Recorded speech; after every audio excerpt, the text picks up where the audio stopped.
Son charme a continué d'œuvrer pour la paix alors que plus de 80 dirigeants de la planète lui ont rendu hommage.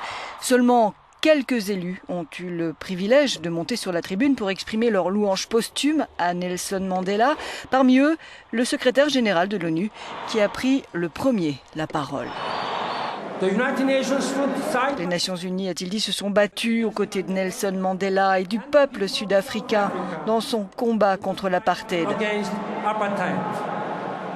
Nous avons utilisé tous les outils à notre disposition, les sanctions, l'embargo sur les armes, le boycott sportif, l'isolement diplomatique. Nous l'avons dit haut et fort à travers le monde, l'apartheid a été vaincu. Mais comme il serait le premier à le dire, notre combat continue.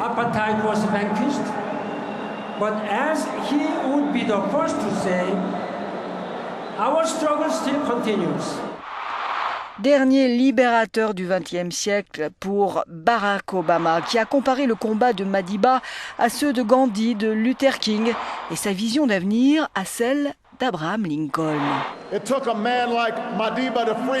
a fallu un homme comme Madiba pour libérer non seulement le prisonnier mais son geôlier, pour montrer qu'il faut faire confiance aux autres, pour qu'ils vous fassent confiance, pour dire que la réconciliation, ce n'est pas ignorer un passé cruel, mais savoir le confronter dans le partage, la générosité et la vérité. Il y a trop de dirigeants qui clament leur solidarité avec la lutte pour la liberté de Madiba, mais qui ne tolèrent pas la dissidence de leur propre peuple. Avant de prononcer son discours, Barack Obama avait salué par une poignée de main, tout de suite jugé historique, son homologue cubain, Raúl Castro, qui lui a évoqué l'amitié de la première heure entre le dirigeant sud-africain et Cuba.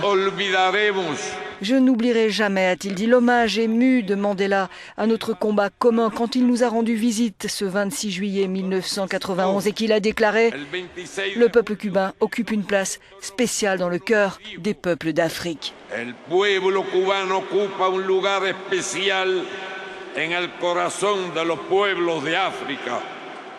Muchas gracias. Thank you.